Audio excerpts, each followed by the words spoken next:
Tout le monde pensait qu'il était un pauvre fermier pathétique, mais il s'avère être un héros légendaire et il épouse deux sorcières qui sont bien au-dessus de ses moyens. Tuco était un fermier solitaire dans le village de Sheza, où, 3 ans après que le héros légendaire nommé Cheyenne ait scellé la porte de l'enfer, celle-ci s'est mystérieusement rouverte. Le monde avait maintenant des démons qui rampent à la surface, mais cela ne le dérangeait pas. Il se concentrait uniquement sur la façon de faire face à l'absence de femmes dans sa vie en se déguisant en légumes comme un vrai fou.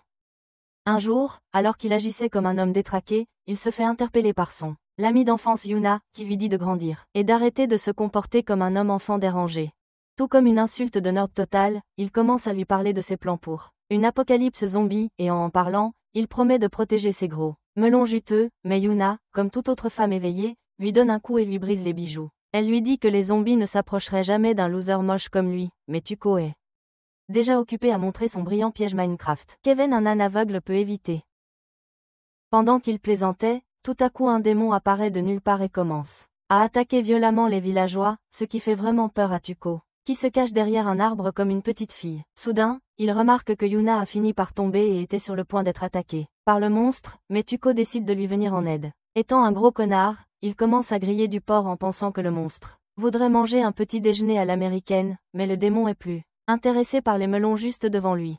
Mais avant qu'il ne puisse attaquer, un héros apparaît de nulle part et tranche le monstre en morceaux, le tuant immédiatement. Shan commence immédiatement à se vanter auprès de Yuna et parvient à la mettre complètement à l'aise pendant qu'elle l'invite chez elle, lui promettant de lui laisser toucher ce qu'il veut. Avant qu'il ne puisse accepter l'offre, il est attiré par l'odeur de Tuco, qui grille de la viande et se précipite pour la goûter, pour finir piégé et se faire transpercer par les piquets en bois pointu. Les villageois paniquent à propos de leur sauveur être mort et commencent à jeter des pierres sur Tuco. Ils menacent de l'emmener devant le roi pour un procès, mais réalisent vite que parce que le héros est mort d'une façon aussi stupide, personne ne croirait. Leur histoire et la faute retomberaient sur eux.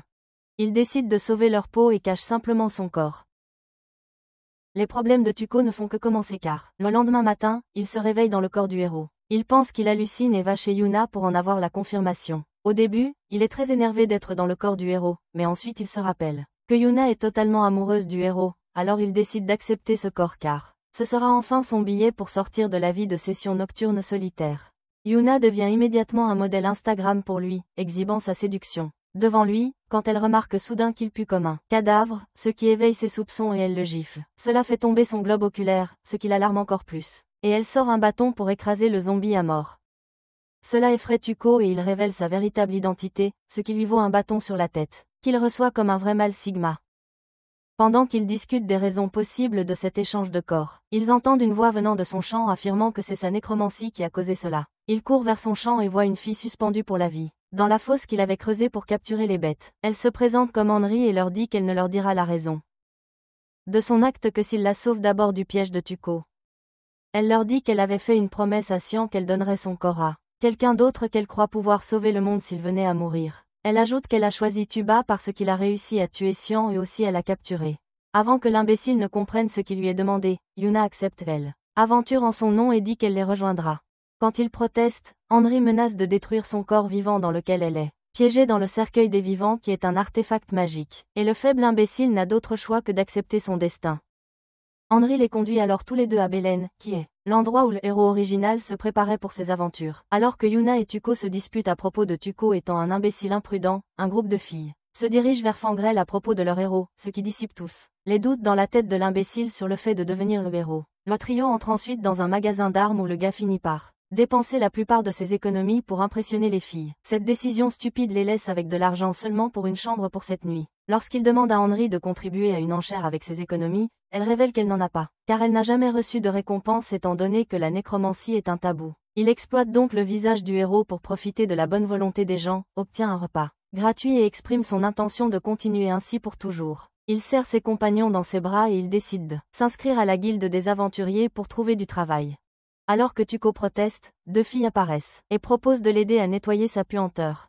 Cependant, pour vérifier s'il est le vrai héros, ils lui demandent d'affronter d'abord leur garde du corps musclé.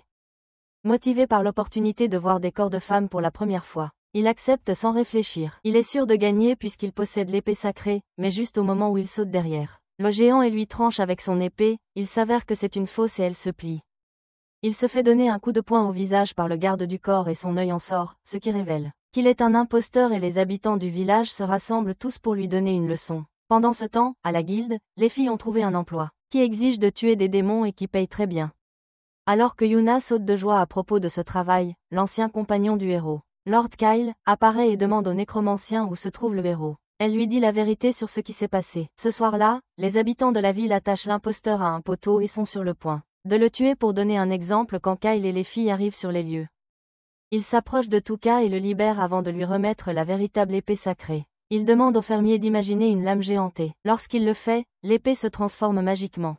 Cela pousse les habitants du village à croire qu'il est le véritable héros mais à ce moment-là, l'épée s'affaisse, ce qui les fait tout remettre en question. Le rusé Yuna s'avance immédiatement et déclare avec trop de confiance qu'il peut prouver son authenticité en tuant plus de démons que quiconque lors de sa quête. Plus tard dans la nuit, ils reçoivent un message disant que plus de 20 démons ont été aperçus, ce qui fait complètement paniquer Tuka et il jure qu'il tuera son meilleur ami. Il se tourne alors vers Henry et la maudit pour son corps et son épée qu'il abandonne, mais elle lui dit que le fait qu'il ait une quantité de mana misérablement basse est la seule raison de cela. Yuna est d'accord en disant qu'il a une âme sans valeur, ce qui amène le nécromancien à conclure qu'elle a fait une erreur. Quand Tuka proteste en disant qu'il peut garder les épées dures s'il le veut, elle lui tend un cristal magique qui brille selon le niveau de mana du porteur. Cependant, quand il le serre, il n'y a qu'une faible lumière au centre qui montre qu'il a un niveau de mana d'un, comme celui d'un bébé. Kyle déclare qu'avec ce niveau de mana, son corps pourrait jusqu'à devenir un squelette et donc lui propose de prendre plutôt le corps du héros. Alors que Yuna et Tuka sont d'accord, Henry refuse en disant qu'elle ne pourrait jamais battre Cheyenne en duel, alors que le fermier l'a tué. Si quelqu'un devait tenter sa chance, ce serait évidemment Tuka. Kyle sort alors son épée contre l'imbécile et demande à Henry si elle le laissera être le héros s'il tue l'imposteur. Lorsque Tuka lui rappelle qu'il est un zombie, Kyle lui dit qu'il peut être tué si quelqu'un tranche sa tête. Cependant, lorsqu'Henry ne cligne pas des yeux, Kyle abandonne, en avouant qu'il bluffait simplement pour qu'elle accepte. Il propose alors de se battre à la place de Tuka dans la quête et de lui rapporter l'argent dont il a besoin. Plus tard dans la nuit, le fou se détend dans son lit en pensant qu'il n'aura plus jamais à se battre dans une bataille et qu'il peut simplement profiter du privilège d'être le héros. Juste à ce moment-là, il se souvient qu'il n'a même pas essayé de l'aider et suspecte que Kyle va simplement profiter de l'occasion pour le laisser se faire tuer par l'ennemi. Ainsi, il décide de s'infiltrer dans la nuit pour récupérer son corps. Il grimpe dans la chambre de la fille pour voler le cercueil que porte Henry en collier. Cependant, l'imbécile est distrait par les filles qui dorment et oublie pourquoi il est là. Juste à ce moment-là, il entend des pas et se cache dehors, près de la fenêtre. Il voit Kyle entrer et, alors que le seigneur essaie de briser le cercueil avec son couteau, il est repoussé par la protection magique que le nécromancien a jetée dessus. Cela réveille les filles juste au moment où il sort de la pièce en courant. Alors que Tuka réfléchit aux raisons possibles pour lesquelles Kyle aurait pu essayer de le tuer, Yuna sort et, en le voyant se cacher là, lui fracasse la figure pour s'être faufilé derrière eux pour jeter un coup d'œil. Le lendemain matin, le groupe part à la chasse aux démons avec quelques autres aventuriers quand Kyle demande à Tuka des nouvelles de ses blessures. Tuka lui raconte l'incident du voleur de collier mais affirme qu'il ne pouvait pas voir son visage pour empêcher Kyle de flairer sa piste. Quand le seigneur lui propose son aide, Tuka réalise que garder son image amicale devant les gens est important pour lui et décide donc de toujours rester entouré de personnes et de garder Henry près de lui afin qu'il puisse aussi garder un œil sur le collier. Ils atteignent un fort abandonné qui est le repère du diable et le mortel lanceur de javelot. Bellarco propose qu'ils se séparent tous. Quand Tuka est sûr que sa décision d'y aller seul finira par le faire mourir en premier, Kyle l'informe qu'on croit qu'il a tué une centaine de démons. À lui seul lors de la bataille il y a 3 ans. Juste à ce moment-là, un démon à tête noire apparaît et cloue Bellarco au sol, à la grande surprise de tous. Il disparaît alors soudainement et réapparaît au milieu de la fête, décapitant un des aventuriers avant de se téléporter à nouveau. Cela effraie l'équipe de soutien et ils s'enfuient tous, y compris Tuka. Le monstre saute sur Tuka et le renverse au sol en le transperçant. Le cœur avant de sauter dans une pièce dans le ciel.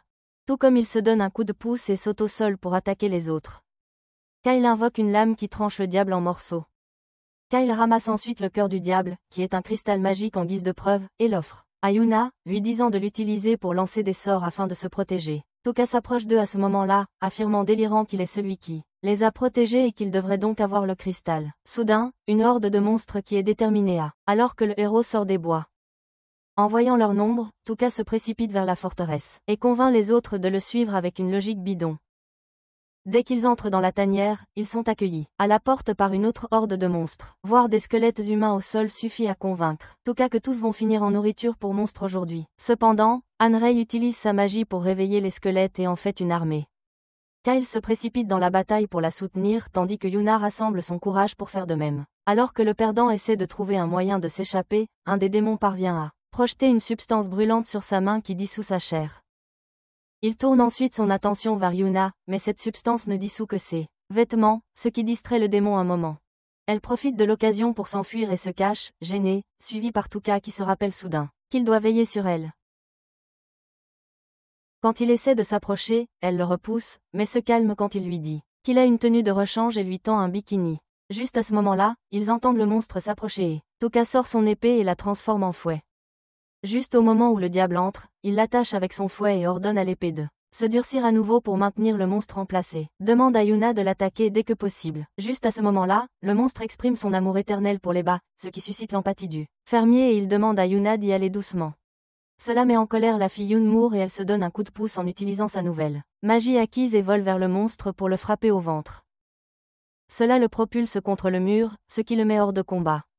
Ils ne sont qu'à quelques secondes de la célébration lorsque Kyle apparaît de nulle part et frappe discrètement Yuna pour l'assommer afin de pouvoir tuer l'imposteur. Tuka saisit immédiatement son épée, mais Kyle utilise ses instincts divins pour trancher l'arme en morceaux dès que le garçon se met sur ses pieds. Il raconte à Tuka le moment où il avait presque devenu le héros mais a été dépouillé de la chance par l'apparition soudaine de Cheyenne. Dès qu'Henry avait rejoint la fête, il avait commencé à utiliser sa nécromancie pour attaquer le héros mais avait échoué à chaque fois. Maintenant enfin, il était proche d'obtenir toute la renommée et l'argent dont il avait toujours rêvé, avec seulement le garçon sans valeur au milieu. Il lance alors des shurikens magiques sur Tuka qui le cloue au mur lorsque le fermier l'amène à réaliser à quel point le noble est un individu pathétique, pour vouloir abandonner son corps. Cela met le seigneur en colère et il invoque une autre étoile magique et s'apprête à tuer le garçon quand il reçoit un coup de pied à la tête par Yuna. Il est projeté contre le mur et juste au moment où il se relève pour une autre attaque, la sauce monstrueuse violette le frappe et dissout ses vêtements. Il se retourne et voit Henry avec un nouveau petit diable. Elle lui dit que d'autres aventuriers sont revenus pour l'aider et qu'elle s'est immédiatement précipitée vers Tuka pour vérifier son état. Elle menace le seigneur de partir le plus vite possible s'il ne veut pas mourir. Cependant, le seigneur promet de déchirer son cœur en cristal magique et en convoque d'autres shurikens pour les attaquer, ce qui amène Tuka à demander à tout le monde de prendre la fuite. Il leur donne une chasse et leur tire une série d'étoiles, qui finissent par manquer leur cible. Tuka fait un mouvement intelligent cette fois et transforme son épée en un mur et cache son groupe derrière. Lorsqu'ils sont convaincus que la menace est neutralisée, le garçon demande à Henry des nouvelles du cœur en cristal. Elle leur explique que les nécromanciens sont en réalité des humains nés en enfer. Il y a 3 ans, un groupe d'entre eux avait traversé dans le monde des vivants et avait subi une persécution massive de la part des humains. Heureusement pour elle, Cheyenne l'avait trouvée et avait été le seul homme à traiter la nécromancienne comme une autre humaine. Elle se rend alors à toute punition que Tuka jugera appropriée pour une compagne indigne de confiance comme elle. Cependant, l'idiot voit un immense potentiel en elle en tant que femme quand elle grandira et décide de lui pardonner et de la garder à ses côtés. Plus tard dans la nuit, il décide de tendre un piège à Kyle et se place à un endroit où ils sont très visibles, à un bout de pont, de façon à être bien visibles. Le seigneur les remarque, mais juste au moment où il s'avance sur le pont, il sent qu'ils lui ont tendu un piège. À ce moment-là, le petit diable lui envoie de la matière brûlante d'en haut, qu'il évite. Il se retourne immédiatement et lance son shuriken sur le monstre, le découpant en morceaux. À force d'utiliser sa magie de contrôle des monstres, Henry s'effondre au sol. Tuka jette son épée en signe de reddition et demande à Kyle de tuer Henry et de le laisser partir. Kyle marche joyeusement vers eux et ramasse l'épée, pour découvrir qu'il ne s'agit que du pommeau d'une réplique. Juste à ce moment-là, Tuka révèle son piège et ramasse l'épée originale qui servait de faux pont, faisant tomber le seigneur dans l'eau profonde en dessous, où il se noie. Il retourne en ville et rembourse une partie de leur dette avec l'argent de la récompense, tandis que Henry achète de nouvelles bas pour elle-même afin de satisfaire les caprices de son maître, comme une waifu dévouée. Patrio décide d'aller à la capitale pour obtenir de l'argent du roi et continue à vivre de plus en plus d'aventures en chemin pour gagner de l'argent afin de rembourser leurs dettes. Cependant, dans le processus, Tuka perd beaucoup de chair que son corps est incapable de régénérer en raison du manque de mana et 10 jours après le début de leur voyage, il finit par être un véritable squelette. De manière classique et imbécile, il utilise son nouvel avatar pour avoir une place au premier rang pour voir ses compagnons se baigner. Yuna aperçoit le squelette et est sur le point de l'enterrer quand Henry apparaît et lui dit qu'il s'agit de leur maître, ce qui lui vaut quelques mots amers de la part de son meilleur ami d'enfance. Alors qu'il parle, Tuka réalise que s'il apparaît comme un squelette dans la capitale, cela va provoquer une panique parmi le public. Il suggère qu'Henry possède le corps pendant un moment pour régénérer la chair en utilisant son incroyable score de mana, puis le rendre au garçon. Cependant, elle refuse car le changement constant de corps pourrait le transformer en un dégénéré encore plus grand qu'il ne l'est actuellement. Tout comme Yuna et Henry discutent de partir en plus d'aventures pour gagner de l'argent, Tuka est frappé par une autre idée folle qui finit par fonctionner, d'une manière ou d'une autre. Il transforme l'épée en visage d'une forme et peint des traits dessus avec des couleurs naturelles avant de mettre un masque. Il entre dans le palais du roi sans problème et demande carrément au roi de l'argent pour financer ses voyages. Le roi rit de cette demande comme une blague, car Xian n'a jamais reçu de récompense du roi pour avoir sauvé le monde. Il suppose que le héros est ici parce qu'il est enfin prêt à épouser la princesse Marguerite et demande au majordome de montrer Touka à sa chambre. Il frappe à la porte et dès que la princesse l'ouvre, ses hormones le font tellement transpirer que son visage fond. Ce visage horriblement laid pousse la princesse à refermer immédiatement la porte. Il la convainc de la rouvrir et lui montre son vrai visage en affirmant que c'est à cause d'une malédiction du diable. Elle le croit et lui demande s'il est ici pour enfin l'épouser. Quand il refuse, elle lui rappelle la promesse que Xian et elle s'étaient faite, de ne plus jamais se revoir à moins qu'il ne soit prêt à l'épouser, puis lui demande de partir. Touka se souvient des villageois sanguinaires à qui il doit de l'argent et accepte de l'épouser pour éviter d'être expulsé avant que le roi ne lui donne de l'argent. Elle lui propose ensuite d'aller à un bal masqué qui aura lieu dans la capitale. 2 jours plus tard et, impatient d'avoir son tout premier rendez-vous avec une vraie humaine au lieu d'un radis, il accepte. Elle lui propose en plus de lui peindre le visage sur un vrai masque qu'elle a. Pendant ce temps en ville, Henry se promène avec un casque de chevalier pour cacher son identité de nécromancienne. Avec Yuna lorsqu'une foule la bouscule et lui fait tomber son casque. Un type louche remarque cela et l'informe de la chasse au diable, qui aura lieu avant le bal masqué. Il se présente comme Leland, un médecin et directeur de L. Orphelinat, et emmène les filles à son orphelinat pour prendre le thé. Il avertit Henry de faire attention, car la ville est en alerte contre les nécromanciens. Lorsqu'on lui demande pourquoi il l'aide, il répond qu'il aime simplement aider les gens dans le besoin. Henry est submergé par l'amour pour cet étranger et est sur le point de dévoiler leur véritable mission quand Yuna l'arrête et lui dit qu'ils sont ici pour augmenter leur mana. Il leur présente un médicament conçu pour augmenter temporairement le mana, appelé goutte de soma, et demande à Henry son corps en échange. Quand Yuna lui demande de la prendre à la place, il précise qu'il veut étudier le cœur cristallin magique à des fins médicinales. De retour au palais, le nouveau masque de Touka est prêt. Après lui avoir remis, la princesse se tourne pour dévorer un festin entier afin de récupérer le mana qu'elle a perdu en le préparant.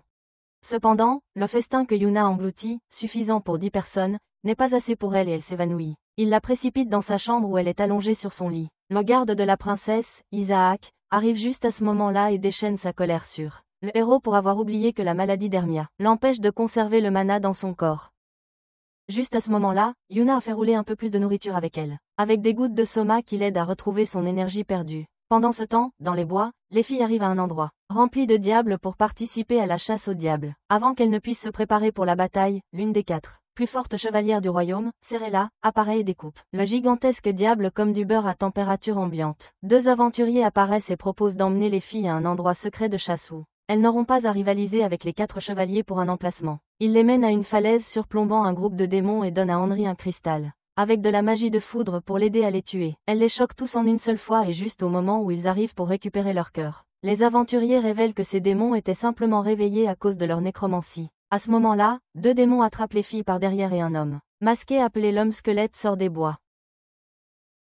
Serella revient au palais et informe le roi que les bois ont été débarrassés de tous les démons. Elle rapporte également avoir détecté un puissant sortilège lancé à distance et, lorsqu'elle est allée enquêter, elle a trouvé de la chair de démon brûlée et du sang. Cependant, la partie étrange, c'est que tous les corps avaient disparu. Cela pousse le roi à envisager d'annuler la célébration, mais Serella lui assure qu'elle mettra les chevaliers en alerte maximale et utilisera l'aide de Xian. Dans une autre partie du palais, Margaride montre à Touka sa nouvelle chambre avant de partir voir son médecin en ville à propos de la récente attaque AES. Dès qu'elle part, son paresseux de service se souvient soudainement de la vraie raison. Il était venu à la capitale et il sort en cachette par le balcon pour prendre contact avec Henry et Yuna. Il demande autour de lui et découvre qu'ils ont été vus pour la dernière fois en direction de l'orphelinat. Une fois à l'orphelinat, il est accueilli par la princesse, qui se trouve être sous le traitement de Lelun. Lorsqu'on lui demande des nouvelles des aventuriers, Lelun dit à Touka qu'ils sont allés dans les bois pour participer à la chasse au diable et lui assure qu'ils reviendront.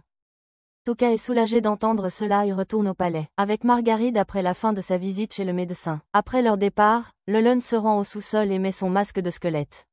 Il se dirige vers l'endroit où Yuna est enchaînée et lui explique son plan de transformer tout le monde en squelette, en offrant les parties inutiles comme la peau et les muscles aux démons pour vivre en paix avec eux. Il fera porter à Henry toute la responsabilité des enlèvements et la sacrifiera aux masses en colère. Yuna se rassure en se disant qu'elle aura l'occasion d'utiliser son amélioration physique. Elle lance un sort et brise les chaînes, se forçant à tenir le coup jusqu'à ce qu'elle ait une occasion où le garde-démon est distrait. 2 jours plus tard, la princesse se présente enfin au bal royal. Après avoir fait attendre Tuka pendant un certain temps. La journée se passe bien, mais Isaac refuse de renoncer à être le 3e roux, ce qui lui vaut une gifle de la princesse pour ne pas faire confiance à son futur mari. Alors qu'ils partent, Isaac révèle qu'il sait que ce n'est pas le vrai héros mais un imposteur et jure de le faire payer pour avoir joué avec la princesse. Isaac se souvient de la façon dont Margaret a toujours été comme sa propre fille pour lui depuis son enfance. Il se souvient comment le roi avait décidé de la marier au héros juste pour que la lignée royale puisse se perpétuer. De retour dans le présent, le couple participe à un défi où la princesse doit tirer une flèche sur une pomme placée sur la tête du héros, pour gagner un approvisionnement en pommes pour toute une année. À son grand soulagement, elle parvient à le faire sans le tuer et son déjeuner pour la journée est réglée sans que le Chick-Skate ait à dépenser de l'argent. Surabella les surveille sur ordre d'Isaac, où elle réalise que le héros ne semble pas porter de masque mais un véritable squelette, ce qui suscite ses soupçons. Pendant ce temps, Margaret s'occupe d'être une épouse dévouée et entraîne Tupac dans un endroit secret, pour lui montrer plus d'un type de feu d'artifice. Le pauvre fermier est incapable de se taire et finit par dire des choses qui mettent la princesse en alerte sur quelque chose qui ne va pas. Elle l'affronte au sujet de son comportement complètement différent ainsi que du fait qu'il n'a aucun souvenir de leur temps passé ensemble et lui demande qui il est vraiment. À ce moment-là, Isaac et Surabella sortent de leur cachette et intimident le garçon pour qu'il leur dise la vérité. Quand il le fait, il le condamne à mort pour avoir tué votre héros et utilisé la nécromancie pour l'imiter. Il se retourne pour demander à la princesse son avis sur la question, mais elle est introuvable. Le traumatisme de découvrir qu'elle est fiancée à ce loser lui a donné une crise existentielle et elle court vers sa chambre. Elle est arrêtée par Leland qui lui assure qu'elle est en sécurité avec lui et lui demande de lui raconter ce qui s'est passé. D'autre part, pendant que les 2 gardes cherchent la princesse, un chevalier arrive et informe Surabella que des dizaines de démons sont soudainement apparus dans la ville.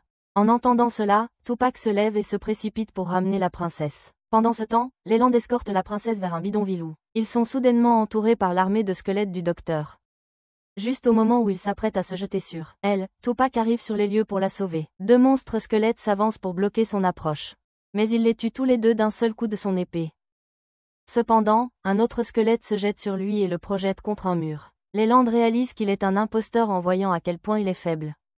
Alors que Tuka se lance dans un monologue héroïque et se lève. Un squelette l'attaque par surprise et lui coupe la tête avec son épée, ce qui fait croire à Margaret qu'elle va sûrement mourir aujourd'hui. Dans la ville, Surabella saute sur la horde de monstres dont elle avait été informée et les tue tous d'un seul coup de son épée. Elle demande à ses camarades de garder la ville pendant qu'elle part chercher la princesse. Dans le sous-sol de l'orphelinat, le diable gardien sort déjeuner et des sbires du docteur ouvrent la porte de la cellule pour préparer Yuna à son massacre. La fille profite de cette occasion pour utiliser une magie renforçant sa force et se libère des chaînes avant de mettre à terre l'aventurier maléfique d'un coup mortel. Dans la ville à l'extérieur, Surabella et Isaac trouvent la tête de Tuka et il leur raconte tout ce qui s'est passé. Il essaie de les guider dans la direction où le docteur l'a porté, mais Isaac hésite à croire l'imposteur. Tuka le rassure en disant qu'il veut vraiment sauver la princesse car c'est ainsi qu'il pourra devenir un vrai héros et échapper à la mort. Tuka se déguise en l'un des soldats de Liliné. Lit les chevaliers pour les emmener dans la tanière du docteur. Une fois qu'ils sont en sécurité à l'intérieur, Isaac avoue que c'est de sa faute s'ils sont ici aujourd'hui. Il leur raconte comment il l'a soumise à un entraînement intensif pour qu'elle devienne la bride idéale pour Cheyenne, mais qu'en retour, elle a fini par développer une émiasse à cause du stress. Étant le crétin qu'il est, Tuka rejette toute la responsabilité sur la garde de la princesse, et se déclare exempt de tout reproche. À ce moment-là, le mur derrière lui se brise et un démon, jeté hors du mur par le coup de poing de Yuna, atterrit sur le type. Après avoir nettoyé le désordre causé par Yuna, Tuka lui raconte tout ce qui s'est passé pendant qu'il ligote le méchant aventurier. Il propose de laisser vivre le type s'il leur dit où se trouve la princesse et, effrayé pour sa vie, il accepte. Le groupe décide alors de sauver Henry avant de partir en voyage pour sauver Marguerite. Il trouve enfin la fille attachée à une chaise dans une pièce cachée au sous-sol et lui explique les détails après l'avoir libérée. Pendant ce temps, dans un coin sombre de la ville, le docteur s'apprête à commencer son rituel. Il dit à la princesse combien il déteste que les gens soient discriminés à cause de leur apparence alors que sous la peau, leurs squelettes sont tous identiques. Il s'est inspiré du héros légendaire pour offrir le salut à tous et créer un monde sans conflit, et a décidé de dépouiller tout le monde de leur peau. Il avoue ensuite qu'il est amoureux de la princesse.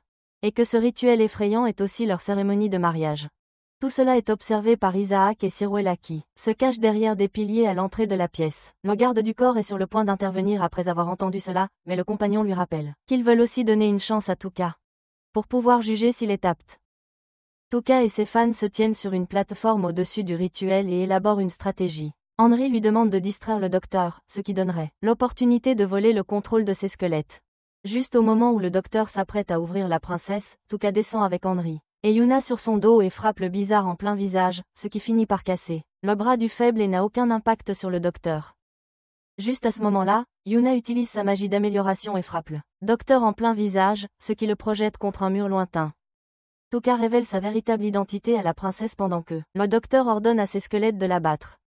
Mais Henry a déjà pris le contrôle des squelettes et aucun d'eux ne l'écoute. Tuka prend son masque magique et le met pour profiter des avantages de la vision au rayon X autour des femmes, ce qui lui vaut un coup de pied au visage de la part de Yuna. À ce moment-là, les démons sortent de leur lieu de repos pour attaquer le groupe, et le docteur profite de l'occasion pour s'échapper.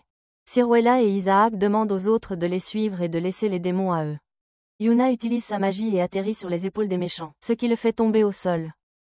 Mais il invoque des mains squelettiques juste à temps pour s'accrocher à elle et l'aider à se relever. Il révèle qu'il se trouve maintenant dans un cimetière souterrain, et soulève des tonnes de zombies avec sa nécromancie. Il avale aussi beaucoup de gouttes de soma pour pouvoir combattre Henry en mode super soldat, malgré le fait que son corps et son esprit ne pourront pas le supporter. Il utilise sa magie pour créer des armes et renforcer la puissance de sa nouvelle armée. Henry essaie de les trancher, mais son épée se brise et elle est renversée par la force. Il ordonne alors à son armée de capturer la princesse, mais juste au moment où il lui porte un coup de sabre. Avec leurs épées, Isaac se jette devant pour la protéger. Tupac ordonne à son épée de se transformer en un mur et bloque complètement l'ennemi, pour permettre au groupe de s'enfuir par la porte. Une fois dehors, il décide de finir le combat ici et de ne pas le ramener à la ville pour éviter d'entraîner les masses dans le conflit. Pendant ce temps, l'élan suit la trace laissée par le sang d'Isaac avec son armée. Cependant, il ne réalise pas que le groupe a déjà créé une fausse piste pour les faire tourner en rond. Cette astuce étonnamment intelligente fait se demander aux filles qui est vraiment le garçon. Il leur raconte qu'avant que les portes de l'enfer ne s'ouvrent, son père l'avait traîné lui et sa mère pour piller une ville qui avait été brûlée pendant la guerre. Cependant, les combats étaient pires qu'il ne l'avait prévu, et sa mère a été tuée tandis que son père a disparu. Il était seul et a dû passer une année à courir et à se cacher avant de pouvoir retrouver son chemin vers la maison. Tout cet entraînement au sol lui a donné l'esprit rusé qu'il a aujourd'hui. Les autres filles sont bouleversées par son passé tragique, mais Yuna les ramène au présent et leur demande de se concentrer sur l'affaire en cours. Tuka propose de se cacher jusqu'à ce que le docteur soit à court de mana, mais Yuna lui rappelle qu'il l'a renforcé avec du soma, ce qui rendrait peu probable qu'il soit à court de mana de sitôt. Henry leur dit alors qu'il pourrait voler le soma et l'utiliser pour augmenter le mana de Tupac, mais réalise ensuite que le docteur peut être déjà utilisé chaque goutte. Isaac intervient et rappelle au groupe que le corps de la princesse contient beaucoup de mana excédentaire en raison de son mets, et que ses fluides corporels peuvent également être utilisés pour renforcer le soma du héros. Il décide donc de satisfaire un autre fantasme de Tuka, celui d'une fille versant du jus dans sa bouche pour lui donner le coup de pouce dont il a besoin. Tuka réalise qu'il existe une autre solution, juste au moment où le rituel est sur le point de commencer, et il arrête la princesse. Il fait remarquer que le docteur n'est pas un véritable nécromancien et n'a donc pas de véritable magie. Une fois qu'il se rend compte que quelque chose ne va pas, il enverra ses squelettes inspectés et sera laissé sans défense. Ils peuvent se déguiser en rocher et attendre cette occasion parfaite pour l'attaquer. Lorsque Yuna fait remarquer qu'il pourrait garder quelques squelettes pour sa défense puisqu'il sait que quelque chose ne va pas, Henry répond en disant que un humain normal ne peut pas contrôler autant de zombies à la fois. Ainsi, lorsqu'il envoie les cadavres, il est sûr de devenir une cible facile en raison de son manque d'alerte. Dans une autre partie des bois, l'élan commence soudain à soupçonner que quelque chose ne va pas et utilise sa magie pour inspecter les taches de sang. Il réalise qu'elles sont fausses et commence à envoyer son armée, tout comme les héros s'y attendaient. La stratégie de Tuka se déroule exactement comme il l'avait prévu et il s'infiltre avec succès dans l'armée lorsque le méchant perd sa concentration. Il attrape l'élan par derrière et est sur le point de le poignarder avec un couteau, mais d'une manière ou d'une autre, son métal. Le médecin lui dit qu'il s'attendait à ce qu'il se montre et qu'il avait mis un bouclier métallique autour de lui. Il ordonne à ses squelettes de tuer le garçon, mais Yuna et Henry ont déjà tous abattu pendant le monologue ennuyeux du médecin. L'élan lève son bras avec un cristal pour rappeler le reste des zombies, et Tuka rabaisse sa manche pour dévoiler la gemme magique, comme il l'avait prévu. Marguerite, qui attend sur une falaise à proximité avec son arc et ses flèches, prêt, tire sur eux et brise le cristal. Cela libère les zombies de sa magie et son armée de morts vivants redevient morte. Yuna frappe le docteur violemment au visage et il l'attache à un arbre lorsque la princesse les rejoint avec sa garde. Cependant, leur célébration ne dure pas longtemps car bientôt un démon s'approche d'eux, avec une Ceruella inconsciente dans sa main. Anrei le reconnaît comme un démon de haut rang juste quelques instants, avant qu'il ne tire un puissant rayon magique sur la princesse. Tuka réagit juste à temps pour la pousser hors du chemin mais se retrouve lui-même sur la trajectoire du rayon. Cela lui brûle un trou dans le crâne et il tombe immédiatement au sol. Yuna ramasse un cristal tombé au sol à côté d'elle et utilise la magie pour se renforcer avant de se lancer dans le combat contre le monstre. Elle enchaîne les coups de poing sans s'arrêter, que le monstre bloque comme s'il s'agissait d'une attaque d'enfant. Elle trouve immédiatement une ouverture et assène un coup de pied au visage qui le raye à peine. Apprenant que Tuka est vivant mais suspendu à un fil à cause de son faible mana et que le médecin est à court de gouttes de soma, elle demande à Anrei de transférer son âme dans son corps d'origine. Cependant, le nécromancien refuse en disant que, dans son état, il va sûrement dégénérer.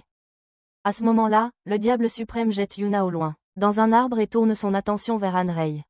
Il lui dit qu'elle ne devrait pas ressentir d'émotions humaines, comme le chagrin et jure de la ramener dans l'au-delà.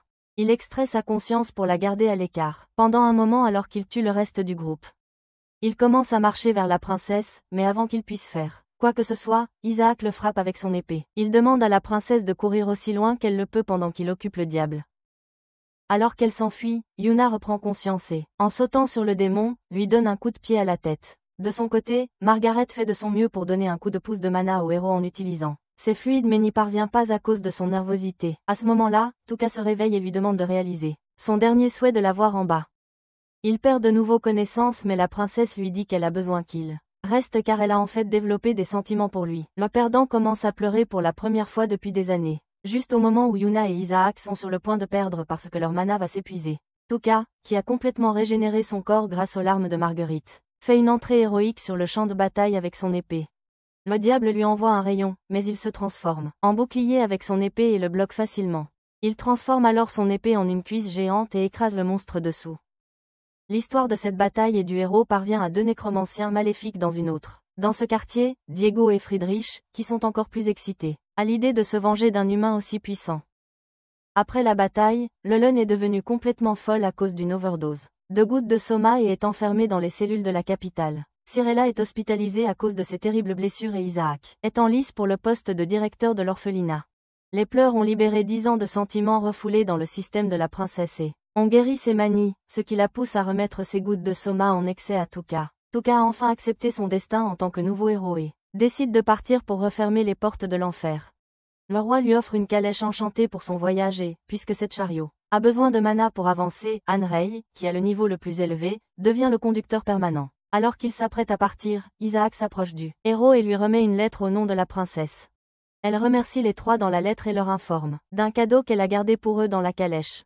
Margaret elle-même se cache dans la boîte et prévoit de les rejoindre pour le voyage et d'entraîner Tuka à devenir un véritable héros. Cependant, le trio ne se donne pas la peine d'ouvrir la boîte pendant des jours, et quand ils le font, ils la trouvent au bord de la famine. 15 jours après le début du voyage, le groupe s'arrête pour camper près d'un lac. Alors que Margaret lui apprend l'escrime, il lui demande si la capitale va bien supporter son absence. Il la rassure en disant qu'Isaac s'occupera de tout en son absence et ajoute que elle veut utiliser son entraînement pour combattre en première ligne. Juste à ce moment-là, Anrei sort avec un gibier à la main et alors qu'il s'apprête à le cuisiner pour le dîner, Yuna fait remarquer qu'il y a une lettre de Surueila. Dans la lettre, le chevalier les informe que lorsqu'ils ont tué le démon aux cheveux roux dans la forêt, un des magiciens de la cour a remarqué une forme astrale volant vers le nord-est. Cela les a amenés à conclure que le démon était contrôlé par quelqu'un de loin, probablement un véritable nécromancien. Elle lui demande de se diriger vers le nord-est et de s'occuper de cela. Un nécromancien qui est clairement très dangereux s'il est laissé seul. Cependant, le héros lui écrit pour demander à Surueila de s'en occuper elle-même, et de le laisser faire des choses plus importantes, comme un vrai héros. Plus tard dans la nuit, le groupe décide de s'arrêter en ville à Morin, pour se reposer, où les filles vont se baigner après longtemps. La baignade se transforme en séance de gossip et toutes discutent de leur malchance. Qui les a fait tomber amoureuses du fermier idiot? Yuna se souvient de comment Tuka n'a jamais montré le moindre souci pour elle et sort de leur cabane pour calmer sa colère. Elle est soudainement attaquée par des zombies et tandis qu'elle essaie de se défendre, l'un d'eux parvient à la mordre. D'autres zombies apparaissent et voyant qu'elle est clairement en infériorité numérique, elle s'enfuit et se cache dans un coin. Alors que sa blessure de morsure commence à brûler, Tuka arrive pour prendre de ses nouvelles. Elle s'effondre au sol à cause de la douleur brûlante intense. Le héros voit les zombies s'approcher et érige un mur pour les protéger. Juste à ce moment-là, elle commence à se transformer en zombie et demande à Tuka de faire tomber le mur. Une fois qu'il le fait, elle rejoint le côté des zombies et demande au héros de s'enfuir et de la laisser derrière. Mais Tuka est désespérée de sauver sa meilleure amie et saute dans la horde de zombies pour la ramener, mais une bande de zombies le maintient au sol avant qu'il puisse l'atteindre. Juste à ce moment-là, Belarco apparaît sur le toit d'un bâtiment voisin et propose d'aider Tuka s'il admet qu'il n'est pas le vrai héros. Lorsqu'il le fait, l'aventurier saute dans la bataille, et la force de son atterrissage fait tomber quelques zombies. Pendant ce temps, des zombies infiltrent la zone de bain et entourent complètement Henry et Marguerite. Henry trouve des cristaux magiques et invoque une épée en utilisant l'un d'eux, puis elle donne l'autre à la princesse. Marguerite attrape l'autre et commence à tirer des balles magiques sur les zombies, les éliminant. Juste au moment où le duo abat tous les zombies, Tuka arrive sur les lieux avec Yuna sur son dos et les met en garde contre les morsures du monstre. Il décide de garder l'état de Yuna secret pour la protéger, car il n'est pas certain de la réaction des filles face à cette nouvelle. Elle réalise que courir jusqu'à la calèche n'est pas une option puisqu'elle est loin, ce qui les expose au danger d'être mordus. Tuka déclare qu'il veut rester ici de toute façon jusqu'à ce qu'il découvre la cause profonde de ce chaos et qu'il s'en occupe. Belarco, qui se tient dans l'embrasure de la porte, entend tout cela et leur dit que ils devraient commencer au manoir du maire car c'est là que se trouvent les survivants. Dès que le héros grimpe les hauts murs du manoir du maire, les survivants retrouvent espoir en leur survie. Les anciens compagnons de l'élan, Colin et Negan, font partie des survivants et ils décident de se venger du héros pour leur défaite. Ils remarquent Yuna et réalisent immédiatement qu'elle a été mordue et insistent pour qu'on leur permette de l'examiner. Le héros proteste, ce qui confirme leurs doutes et il déclare qu'elle devrait être tuée car elle représente un danger pour eux tous. Quand le public exprime son soutien, les aventuriers rebelles s'avancent pour la tuer. Alors que Colin s'apprête à l'abattre avec son épée, Tuka renforce sa force, lui donne un coup de poing au visage et le met KO. Le public commence à protester contre le héros, mais il tire son épée et leur dit qu'il protégera ses proches coûte que coûte. À ce moment-là, Yuna se réveille et se jette sur Tuka, ce qui le fait tomber au sol. Il essaie de la repousser et de la ramener à la raison, mais rien ne fonctionne. Henry utilise sa magie pour prendre immédiatement le contrôle de Yuna et parvient à convaincre les citoyens effrayés que Yuna n'a qu'un rhume. Plus tard, lorsque le groupe est seul dans une pièce, Henry tend aux deux autres un cristal qui leur permet de voir à l'intérieur de l'âme de Yuna. Il remarque un sortilège qui l'entoure et qui a supprimé son âme et dépouillé sa logique. Puisque le sort affaiblit l'âme de la cible, ils sont pratiquement devenir un cadavre et sont donc faciles à contrôler avec la nécromancie. Ils décident de partir à la recherche du lanceur du sort et de détruire leur cristal pour libérer leur ami dès l'aube. Pendant ce temps, pour garder Yuna sous contrôle pendant la nuit, Henry propose de la posséder. Cependant, Tuka lui demande de l'aider à posséder son corps à la place parce qu'Henry est la seule qui peut gérer les zombies qui pourraient les attaquer. Au milieu de la nuit, un démon géant apparaît et défonce le mur du maire. La fête est réveillée par le tumulte et quand ils descendent en courant pour vérifier ce qui se passe, ils voient que des zombies ont infiltré le manoir. Henry en retient quelques-uns avec la nécromancie pendant que les autres s'échappent. Il court dans une pièce où il voit le maire acculé contre un mur par un démon. La princesse utilise son arc magique pour tirer une flèche de glace qui tue le démon sur le coup. Le maire conduit ensuite les survivants à travers un passage secret dans une pièce secrète renforcée en acier. Il dit à la fête que la conversion a commencé il y a 3 jours, mais qu'il ne l'a pas considéré comme quelque chose de grave à l'époque. Mais soudain, ils ont pris l'ampleur de la vague qui est en train de devenir maintenant, et il n'a aucune idée de ce qu'il doit faire. Marguerite s'avance et lui assure qu'ils aideront à ramener tout le monde à la normale avant de se demander si un diable est derrière ces attaques. Henry confirme en disant que cela ressemble au travail d'un diable de haut rang. Tuka utilise alors la magie pour localiser les diables, et il prévoit de leur tendre une embuscade en force. Cependant, alors qu'ils sont sur le point de partir, la pièce commence à trembler et Tuka détecte des signatures de mana qui se rapprochent d'eux par en dessous. Avant qu'ils ne puissent faire quoi que ce soit, 3 démons entrent dans la pièce par le sol. L'un d'eux tente de transpercer le héros avec ses tentacules, mais rien ne lui arrive, car il peut facilement se régénérer d'attaques standards. Negan transperce l'un des démons avec sa lance, mais cela provoque une explosion qui le projette contre un mur et le fait tomber dans les pommes. Un autre monstre s'accroche à Marguerite, mais il parvient à utiliser son sort pour s'échapper et sauter loin. Il décide de battre en retraite pour l'instant, mais un monstre les poursuit. Colin duplique son corps avec la magie et laisse derrière lui son double corporel qui choque le monstre dès qu'il entre en contact. Il tombe au sol mais parvient à se relever. Belarco s'avance pour s'en occuper, mais le démon soudainement subit un sort de zombification et se déchaîne. Il fait tomber le lanceur de javelot du pont dans l'eau. Tupac ordonne à son épée de grandir et elle le fait, coupant le démon en deux. Cela surprend tout le monde car il ne devrait pas être capable de le faire dans le corps de Yuna au lieu de celui des chiens. La princesse lui dit que cela signifie qu'il est devenu le véritable héros légendaire. Juste à ce moment-là, le démon se régénère et s'écrase sur le garçon, qu'il parvient à bloquer juste à temps. Hanrei utilise sa magie pour le maintenir en place pendant que Tuka tire sur sa tête pour l'affaiblir. Colin frappe ensuite le monstre avec sa magie de foudre, ce qui paralyse le démon. Negan et Colin poignardent alors le monstre ensemble et finissent par le vaincre. Colin regarde dans la pièce et réalise que le diable de haut rang qui lançait le sort a utilisé la bataille comme distraction et s'est enfui. Juste au moment où il s'apprête à entrer pour jeter un œil, un zombie sort et manque de lui mordre la jambe. Il remarque une tonne de zombies prêts à attaquer et sort en courant de la pièce en demandant à Tuka de fermer la porte derrière lui.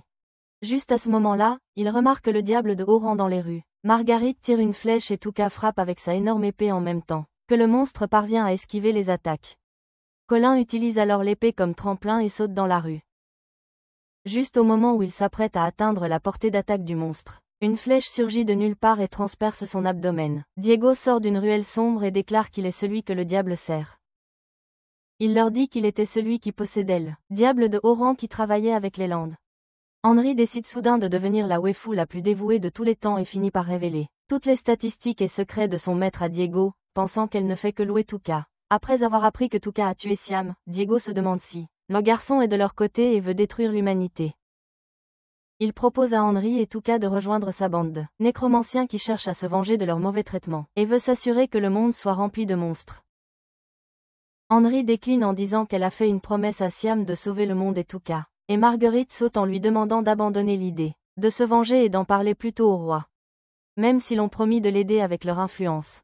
Diego en rit comme d'une idée ridicule qui ne fonctionnerait jamais. Il semble avoir oublié que les démons sont les véritables ennemis du nécromancien. Il utilise alors sa magie de l'œil pour localiser les survivants cachés. Loin de là, il les transforme en zombies pour les appeler à son secours. Colin essaie de lui tirer dessus avec son éclair, mais le nécromancien, son sens de l'araignée le détecte à l'avance et il ordonne aux démons de le protéger. Juste à ce moment-là, Tuka voit beaucoup trop de zombies arriver vers eux, plus qu'ils ne peuvent en gérer, et transforme sa épée en un mur pour les bloquer. Diego invoque alors une hache pour tuer le gars, mais le héros lui distrait en entamant des conversations au hasard avec lui. Il commence à bluffer et demande à Diego de libérer les humains immédiatement s'il veut vivre. Pendant que Diego croit à ses conneries, il dit qu'il peut toujours se replier après. Le mur s'effondre et les zombies les attaquent. Alors qu'il attend que les zombies détruisent le mur morceau par morceau, il est soudainement renversé par quelque chose venant de derrière. Tuka révèle qu'il avait demandé au maire d'obtenir le carrosse enchanté pendant qu'ils occupent les méchants. Il demande ensuite à Henry de prendre le contrôle des zombies avec sa nécromancie. À ce moment-là, Diego se relève malgré le coup violent, à la surprise de tous, et rappelle à Henry que son mana va bientôt s'épuiser, à cause de son contrôle sur tant de monstres à la fois. Cependant, le maire fait appel à ses renforts qui s'avèrent être la légendaire héroïne Millie, qui est aussi la sœur cadette de Yuna. Elle est accompagnée de son groupe, qui inclut également leur père Fieri. Millie frappe Diemo avec son épée sacrée, mais il bloque avec sa hache. Fieri ne lui laisse pas le temps de respirer et déclenche une colonne de tonnerre sur lui. Sa compagne sorcière, Dorothy, utilise sa magie pour soulever le nécromancien dans les airs et le projeter loin. Fieri se précipite alors pour tuer le diable, mais Diego, qui semble être immortel à ce stade, apparaît et blesse la main de Fieri. Le nécromancien invoque ensuite un géant volant et s'échappe après avoir dit au héros que le sort commencera bientôt à transformer les infectés en démons. Marguerite propose d'attirer les zombies dans une pièce et de les enfermer, pendant que Shannon, la guérisseuse de Millie, examine les blessures de Colin. Cependant, le sort est trop puissant pour qu'elle puisse l'inverser et la transformation de l'aventurier en démon est désormais inévitable. Colin remet alors tous ses cristaux et ses outils magiques à Tuka avant d'abandonner et lui faire promettre de tuer tous les démons pour lui. Le lendemain matin, Tuka et son équipe envoient le maire à la capitale pour tout rapporter ce qui s'est passé. Ils jurent de tuer le démon avant que quiconque ne se transforme. Pendant que Colin et Negan restent en arrière pour garder la ville, Tuka rappelle au groupe l'objet astral dont Ciruela leur avait parlé. Et décide de suivre sa trajectoire jusqu'à la ville d'Elvania, la ville natale de lui et Yuna. Pendant que le groupe de chasseurs de démons voyage en calèche, il décide de commencer une présentation au cours de laquelle il est révélé que Fieri était autrefois l'un des 4 chevaliers. Il a été exilé de la capitale il y a 4 ans, pour son obsession pour les basangas des femmes. Ils apprennent aussi que Dorothy faisait partie du groupe de Millie, ce qui effraie Tuka, car il se souvient que Cheyenne était la seule à l'avoir accepté. Lorsqu'il questionne le comportement étrange des héros, il parvient à convaincre d'une manière ou d'une autre. Il raconte des conneries du genre il ne parlera pas tant que la porte de l'enfer ne sera pas refermée, etc. Sorti de nulle part, la promesse de Tuka d'épouser Millie May parce qu'il a perdu. Un duel contre elle est évoqué, ce qui met la princesse en colère. Fieri est furieux que ce paysan idiot ait autant d'influence sur ses fille et ordonne à Yuna de retourner au village après que le créateur de zombies ait été tué. Elle proteste en rappelant à son père son rêve de devenir mage mais il se contente de. Elle dénigre tout en disant qu'elle n'a aucun talent magique. Juste au moment où Tuka se remet de la nuisance qu'est Fieri et s'apprête à demander l'histoire derrière Millie, la héroïne légendaire, la calèche s'arrête brusquement, à cause d'un énorme rocher bloquant le chemin. Dieva a approché autant de personnes qu'il a pu et leur a demandé de traquer la héroïne. Et c'est un piège tendu par une de ses bandes pour tendre une embuscade au groupe. Un monstre scorpion géant saute au sol devant la calèche et Cheyenne recule immédiatement le véhicule aussi vite qu'elle peut. Ils essaient de s'échapper par un autre chemin mais finissent par conduire dans un autre piège qui les fait tomber du cliff. Tuka parvient à transformer l'épée en coussin juste à temps et personne dans le groupe ne se blesse à cause de la chute. La confusion de Millie face à sa sœur utilisant l'épée sacrée est de courte durée car la princesse remarque sur sa carte qu'ils sont près d'une petite ville.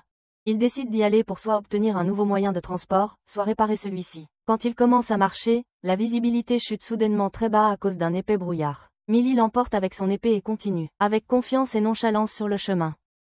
Elle ne remarque pas un autre piège et finit presque impalée par une pioche en bois qui descend sur elle. Un brouillard épais recommence à couvrir tout, quand Millie entend un diable lui crier dessus. Elle retourne vers le groupe et leur annonce cela, ce qui pousse le groupe à se cacher dans leur calèche jusqu'à ce qu'ils trouvent un moyen de voir malgré le brouillard. Ils se tiennent prêts à protéger le corps du héros pendant que tout cela est observé par un nécromancien qui se tient à proximité. Elle utilise son brouillard magique pour camoufler un monstre, et le fait s'approcher discrètement pour attaquer la princesse. L'attaque transperce son torse et elle tombe au sol, face contre terre. Quand Tuka entend le tumulte, il commence à regarder autour de lui du mieux qu'il peut dans le brouillard et découvre que tous ses compagnons ont subi le même sort. Juste à ce moment-là, un tissu blanc est jeté sur lui. Les démons, avec leur chef, descendent pour l'affronter, et il promet son épée sacrée en échange de sa vie. Pour prouver qu'il est sérieux, il jette l'épée aux pieds du nécromancien mais elle revient sur sa parole et ordonne à ses sbires de le tuer quand même. Tuka demande alors à Henry de prendre le relais et un démon en tue un autre sous son contrôle. Il révèle qu'Henry avait déjà pris le contrôle du démon qui tuait tout le monde.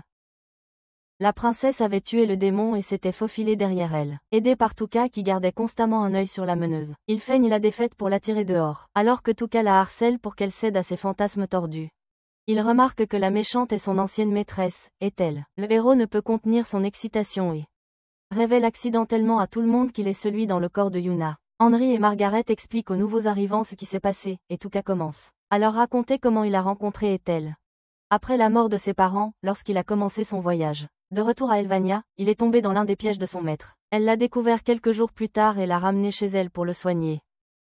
Une fois qu'il s'est remis, il a supplié Ethel de le ramener à Elvania et, sur le chemin, de lui apprendre à fabriquer des pièges impressionnants comme les siens. Cependant, elle refuse, disant qu'elle est une fugitive recherchée avec une énorme prime sur sa tête, et que la suivre ne ferait que mettre le garçon en danger, mais il continue simplement à la suivre jusqu'à ce qu'elle finisse par accepter. De retour dans le présent, il lui demande la raison pour laquelle elle est du côté du monstre. À quoi elle répond qu'être à la porte de l'enfer. Lorsqu'elle s'est rouverte à changer sa perspective, elle leur demande d'y aller voir par eux-mêmes ce dont elle parle et commence à s'éloigner avec l'épée sacrée. Tuka l'arrête et lui demande de les rejoindre à la place, et quand elle refuse, il lui dit qu'il a caché un sort de foudre dans la garde de l'épée qui lui brisera le bras. Elle jette l'épée et, impressionnée par son élève, accepte sa défaite et accepte de les aider. Elle les informe d'un atelier d'artisans magiques à proximité où leur carrosse peut être réparé et doit donner à Tuka un coup d'œil à ses melons en punition pour les dégâts causés.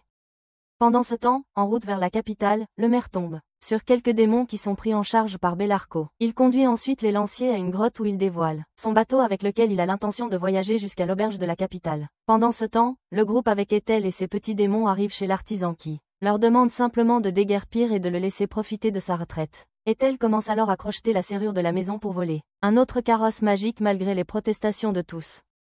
Dès qu'elle ouvre la porte, ils sont accueillis par le vieil artisan, tenant une lance à la main. Cependant, la délinquante est distraite par les seins de Yuna et finit par faire du bruit, qu'il ne devrait pas sous prétexte d'une mauvaise vue. Ethel le présente comme Leto, le grand-père de Sian, et comme il peut sentir l'air de Sian autour d'eux, il leur demande de le rejoindre pour le thé. Après avoir jeté un œil à leur véhicule, il leur dit que comme les dégâts sont sérieux, il lui faudra 2 jours pour le réparer. Cependant, Marguerite décide de montrer ses compétences d'apprentissage rapide et dévore les livres de l'artisan et propose de l'aider avec ses réparations. Tuka saisit cette occasion pour demander à Millie à nouveau au sujet de son statut de héroïne légendaire, mais elle est réticente à révéler son secret devant Ethel.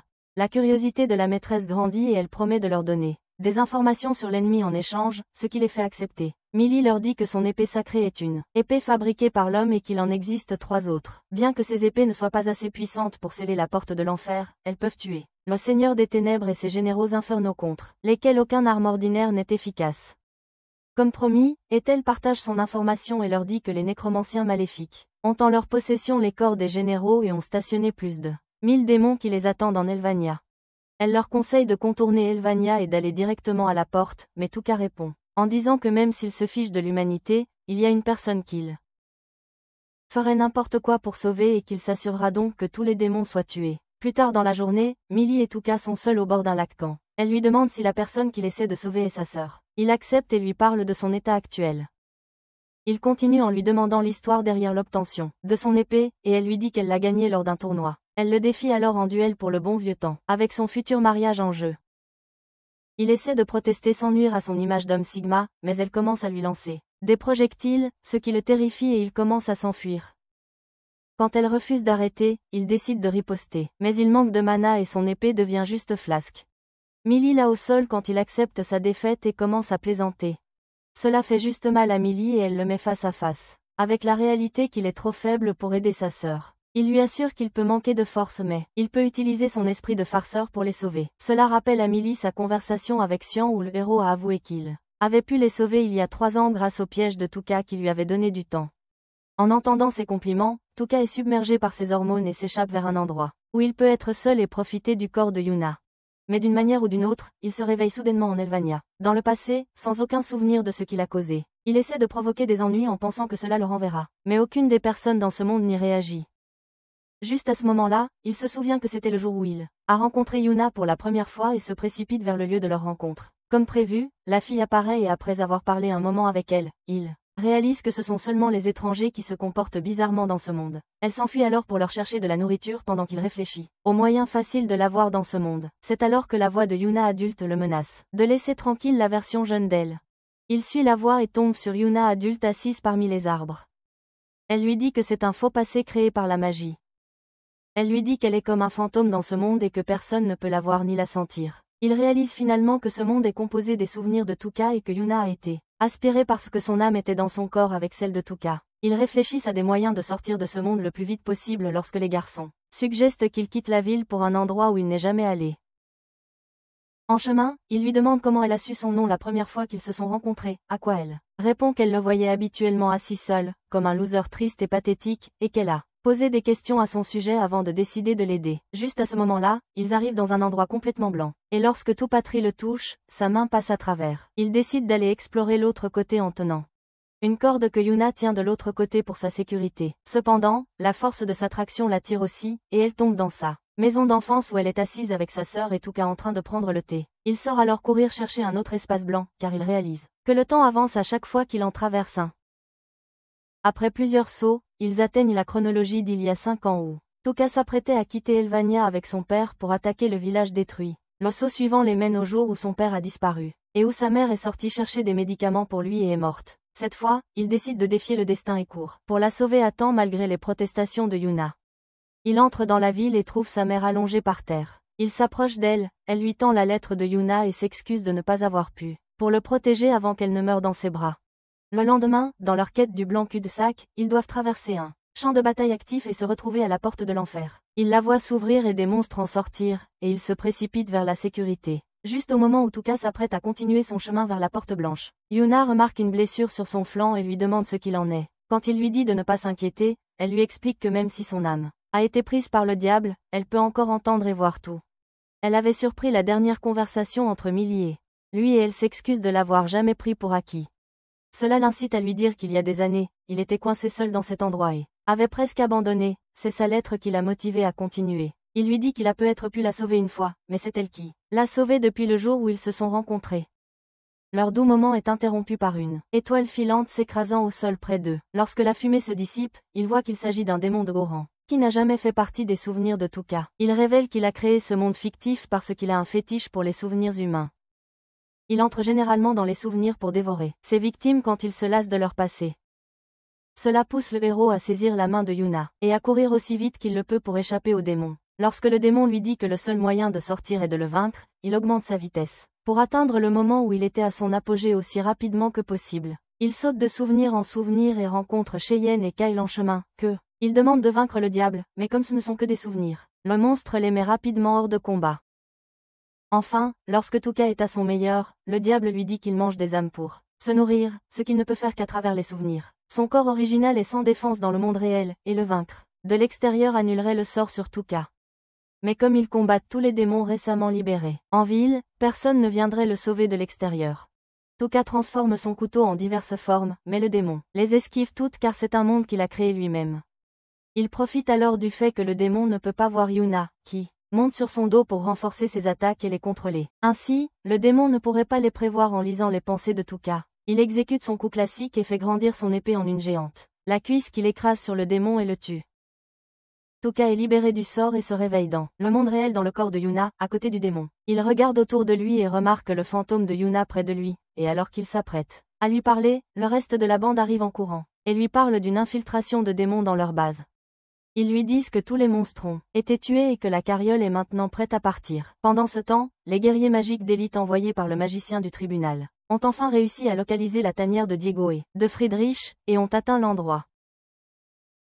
Tuka est forcé de revenir dans le corps de Xian par Yuna, et pendant qu'il plaisante, les autres filles le regardent comme s'il était devenu fou. Il précise qu'il parle au fantôme de Yuna, que seul lui peut voir, et Henry utilise sa magie de détection de signature de mana pour vérifier pourquoi cela s'est produit. Elle leur dit que partager un corps pendant si longtemps a conduit à une connexion entre leurs âmes.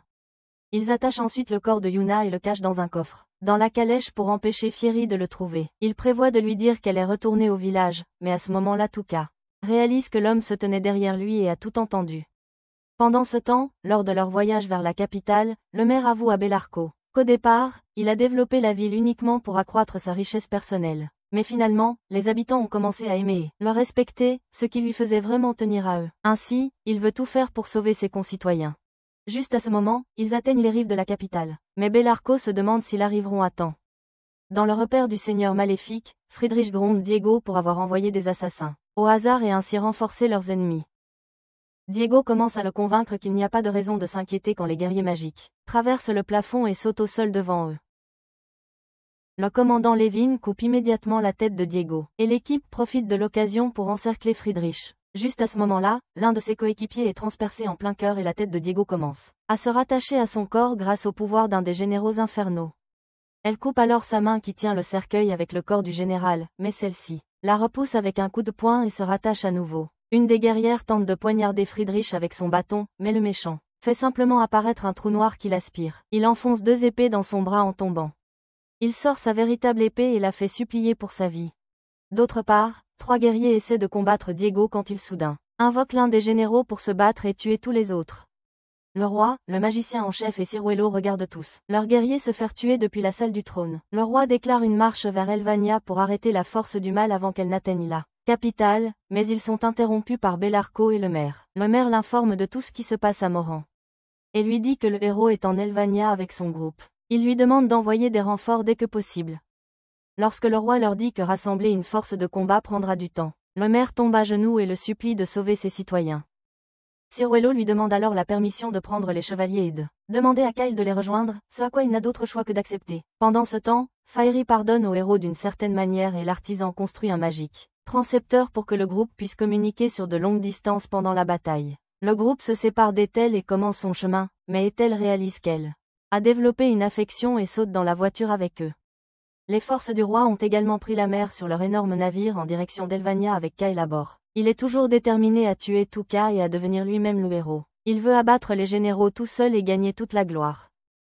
Le groupe de héros atteint Elvania, mais avant qu'ils ne puissent entrer par les portes de la ville, l'ennemi commence à leur lancer des projectiles. Tuka sort un bouclier et dévie tous les projectiles, permettant au carrosse de passer à travers les portes avec succès. Une fois à l'intérieur, il voit des milliers de démons qui les attendent. Alors qu'il engage une plaisanterie avec un squelette possédé par Diego, Ethel soudainement le poignarde dans le dos avec une épée imprégnée de mana, et il tombe au sol dans une mare de sang. Diego utilise sa magie de détection de mana pour confirmer que l'âme de Tuka est détruite et permet à Ethel de porter le corps du héros jusqu'à Friedrich. Pendant ce temps, Tuka s'est infiltré dans le château et son corps d'origine avec l'esprit de Yuna en lui. Tout cela faisait partie d'un plan qu'Henry avait annulé en arrêtant sa magie de possession juste avant qu'Ethel le poignarde, ce qui a permis à son âme de s'échapper. Alors que le duo s'apprête à partir, Henry apparaît, et insiste pour qu'il la laisse les rejoindre et aider Tuka. Juste au moment où ils atteignent le centre de la ville, Tuka s'effondre et son nez commence à saigner. Avant qu'il puisse vraiment y réfléchir, 2 gardes démons apparaissent, ce qui le pousse à utiliser son épée pour se camoufler. Une fois que les 2 gardes sont assez proches, Henry utilise sa magie pour transférer l'âme intérieure de Tuka en eux, et il la ligote pour la déguiser en captive. Il se dirige ensuite vers la zone de la porte principale où quelques citoyens sont attaqués par les démons. Cependant, ils ne peuvent pas se lancer dans la bataille car cela révélerait leur couverture. Puisque les corps qu'ils ont possédés sont ceux de démons de faible rang, personne ne saura. Écoutez-les, Tuba attache un tissu rouge autour de son visage pour se déguiser en un haut gradé. Il s'avance sur la scène et distrait les démons présents pendant un moment durant lequel il réussit à chuchoter aux filles qu'il est en réalité humain et leur demande de gagner du temps pour le groupe. Il retourne ensuite vers Henry et Yuna quand soudain 2 démons de Baran s'approchent d'eux. Ils leur disent que les démons ne torturent jamais les humains avant que Diego n'entre en scène. Ils lui disent que leur reine, Adele, leur a appris à ne pas faire de mal à personne, et lui demandent de la sauver du contrôle de Diego. Ils le conduisent vers elle et, en entrant dans la salle du trône, ils voient que la reine est le même diable qui a transformé des humains en zombies. Tuka se présente comme un vagabond et propose de l'aider à éliminer Diego et à construire un monde pacifique, mais elle hésite parce que cela conduirait Diego à anéantir la moitié de son peuple. Il la convainc et lui demande de le rejoindre pour le convaincre avec lui de faire tomber Diego. Il la fait s'approcher de lui, baisser sa garde, et au moment où il en a l'occasion, il lui touche le front et lance un sort qui la met en sommeil. Il écrase les 2 rangs inférieurs et s'apprête à couper Adele en 2 lorsqu'un portail s'ouvre sous lui et le attire dedans, avant de découper le corps du diable en morceaux. Un portail s'ouvre sous lui et l'aspire dedans, puis il coupe le corps du diable en morceaux. Il le coupe en morceaux avant qu'il ne puisse faire quoi que ce soit. Henry parvient à rappeler l'âme de Tuka juste à temps, alors que Friedrich entre dans la pièce par un portail dans le mur. Henry est surprise de voir son frère encore en vie après tout ce temps. Diego observe tout cela se dérouler et ordonne à son armée d'entrer et de traquer le héros. Missy s'inquiète et prend des nouvelles de Tuka en utilisant le talkie-walkie magique. Il la rassure en disant qu'ils vont bien et lui demande de continuer à leur donner plus de temps. Elle est soudainement attaquée par la substance démoniaque violette et ses vêtements brûlants attirent l'attention des monstres imbéciles. À l'intérieur d'un château, Friedrich demande à sa sœur la raison de son choix de soutenir le héros et soupçonne un coup monté de la part du garçon. Elle lui dit qu'il n'y a rien de tel, et qu'elle est avec lui de son plein gré. Elle lui rappelle la persécution que leur race a subie il y a 3 ans, et lui demande d'arrêter de devenir lui-même le méchant. Friedrich leur dit que nuire aux innocents n'a jamais été son but. Il veut simplement se débarrasser d'une capacité et de la classe dirigeante afin que les nécromanciens puissent devenir les dirigeants et faire du monde un endroit paisible pour leur race. Toutes les victimes innocentes ne sont qu'un sacrifice nécessaire pour atteindre cet objectif. Et le bien commun est bien plus important que cela. Il rappelle alors à Henry que le type qu'elle aide en ce moment est la même personne qui a tué son sauveur qu'elle admirait tant. Elle lui dit que ce n'était qu'un accident et que Tuka l'a sauvé plusieurs fois et l'accompagne pour l'aider à tenir sa promesse sans aucune plainte. À ce moment-là, Diego fait irruption à travers le mur avec le général à ses côtés et l'exhorte à tuer sa sœur. Il ordonne à son animal de absorber la reine démon endormie, pour que les zombies ne se reconvertissent pas en humains. Maintenant, ils veulent libérer le peuple. Le héros et sa troupe devront tuer Diego. Pendant ce temps, le reste du groupe parvient à mener les démons dans des pièges tendus par Tuka plus tôt. Tuka et les filles prennent la fuite, essayant d'échapper au général. Lorsque Diego bloque leur fuite, Tuka lui demande de rendre son épée et de l'affronter en duel loyal. Il tente de le provoquer pour qu'il accepte, mais Friedrich met en garde. Son compagnon parle du genre de trompeur que le héros est. Tuka répond qu'il aurait pu les piéger déjà s'il le voulait. Il ajoute qu'il veut juste la satisfaction de les détruire pour avoir blessé Yuna. Diego tombe dans le piège et propose un duel à mort, au sommet de la tour sacrificielle du dieu de l'eau. Pendant ce temps, Ethel apprend le duel élève son armée de démons pour soutenir son élève. Au sommet de la tour, le duel est sur le point de commencer quand Diego possède le corps du général et décide de l'affronter en duel. Tuka agrandit son épée mais le monstre s'avère plus rapide qu'il n'y paraît et se déplace pour esquiver, pour apparaître juste derrière le héros. Diego se précipite contre le garçon et le projette contre le mur. Diego s'approche du héros pour lui porter le coup final mais il tombe soudain dans un piège tendu par le fermier rusé. Le démon tombe à l'intérieur de la tour où Ethel attend, avec sa propre armée de démons, ainsi que celle d'Henry. Ils lui lancent tous des éclairs en même temps, ce qui met à rude épreuve les capacités de régénération du monstre. Sur le toit, Friedrich dégaine son épée mais avant qu'il ne puisse agir, Henry fait tomber Shen en le frappant d'un coup de pied. Elle demande à Tuka de posséder le corps de l'ancien héros, et d'utiliser la puissance combinée pour achever Diego. Il boit des gouttes de soma, saute dans la bataille et poignarde le monstre immobilisé avec une épée géante. Juste au moment où il atterrit, son bras armé est coupé et Diego se tient là dans sa forme de monstre. Il lui dit que la magie d'absorption du général a empêcher les attaques du héros de l'atteindre. Il a fait semblant d'être touché par la magie de la foudre, juste parce qu'il était curieux du plan du héros. Tuka frappe son épée contre un pilier pour maintenir Diego au sol pendant un moment et se retire pour réfléchir à un nouveau plan. Il court vers Henry et Yuna et demande à la nécromancienne si elle se souvient comment Cheyenne avait vaincu le général il y a 3 ans. Henry a malheureusement rencontré le héros seulement après que les généraux aient été vaincus, mais Yuna se souvient avoir regardé le combat de loin. Elle lui dit que le héros avait divisé l'épée en plusieurs lanières pour rendre difficile de prédire laquelle frapperait. Il avait empêché le démon de lire la direction et le timing des attaques. À ce moment précis, la princesse l'informe qu'elle a atteint une falaise proche. Il lui demande d'être prête à attaquer le démon dès qu'il apparaîtra. Juste à ce moment-là, Diego apparaît et la princesse lui tire immédiatement une flèche explosive qui fait un trou dans le monstre. Cela confirme le doute de Tuka que le démon doit savoir d'où vient l'attaque. Pour utiliser la magie d'absorption comme bouclier, Tuka plante son épée dans le sol et la transforme en verre. Yuna et Tuka travaillent ensemble pour trouver les points faibles du monstre et le héros utilise ces informations pour le frapper au bon endroit au bon moment. Cependant, la régénération nécromancienne de Diego lui permet de se régénérer même après une attaque à l'épée sacrée. Il attaque et frappe le héros, lui coupant le bras. Il réalise qu'il devra frapper le monstre à la tête pour le tuer, car c'est le point faible de chaque zombie. Cependant, pour cela, il devra épuiser le mana de Diego, en le forçant à se régénérer encore et encore. Pendant ce temps, Ethel et Friedrich sont occupés à se battre tandis que le maître essaie de faire comprendre au seigneur maléfique que Diego n'est qu'un poids mort qui le tire vers le bas. Sur un toit, le héros continue de frapper le monstre, ce qui réduit finalement la taille de ses boucliers. Diego, cependant, en profite car cela satisfait son fétichisme masochiste dans lequel il veut plonger le monde entier. Tuka se précipite vers lui pour attaquer mais s'effondre au sol, en cours de route à cause des effets secondaires des gouttes de soma. Diego remarque que son armement est arrivé et perd sa concentration un moment, et Tuka en profite pour l'attaquer avec sa lame extensible. Mais cela est bloqué par le monstre juste à temps, et il se précipite sur le héros et le jette loin. Tuka prend encore quelques gouttes de soma car c'est la seule option qui lui reste. Mais dès qu'il se relève, il s'effondre et perd connaissance. Henry prend le contrôle du corps du héros et combat, c'est la seule façon de gérer la situation, mais la nécromancienne refuse de le faire, car elle ne veut pas mettre son âme en danger. Henry s'avance pour gagner du temps à Yuna pendant qu'elle essaie de réveiller Tuka, mais à ce moment-là, Kyle entre en bataille. La nécromancienne hésite à lui faire confiance et sort son épée, mais quelques démons tentent de l'attaquer en douce. Kyle utilise ses shurikens pour découper les bêtes et conquiert la jeune fille innocente. Malgré le fait qu'il soit ici en réalité pour se venger de Tuka, Diego essaie d'intervenir lors de leur réunion et tend sa griffe pour attaquer, mais le seigneur la coupe en morceaux en un clin d'œil. Kyle lui demande de jeter un œil à la ville, et quand le monstre le fait, il voit les renforts de la capitale et panique. Lorsque Kyle lui dit que sa revanche sur Tuka est prioritaire et lui demande donc au monstre de s'enfuir, Diego se vexe et absorbe un tas de démons en lui pour gagner du mana et des sorts. Il lance une explosion sur Kyle, que le seigneur parvient à bloquer, et il ne perd finalement que ses vêtements. Pendant ce temps, Yuma panique à l'idée du peu de temps qu'il lui reste avant de devenir un démon et supplie Tuka de se réveiller pour pouvoir lui parler une dernière fois. L'âme de Tuka a été téléportée dans le monde. L'épée sacrée où Shion s'approche de lui. Il s'incline devant lui et le remercie, lui disant qu'il a tout observé jusqu'à présent et qu'il est reconnaissant pour tout ce qu'il a combattu pour protéger. Tuka est convaincu que l'ancien héros le trompe et s'enfuit donc pour sauver sa peau. Shion le poursuit et ils finissent près du miroir du désir qui est la porte vers le monde idéal de l'observateur. Tuka est tenté d'entrer mais Shion l'informe qu'il n'y a pas de retour possible, ce qui signifie que tu ne pourras jamais sauver Yuna s'il décide de faire ce pas.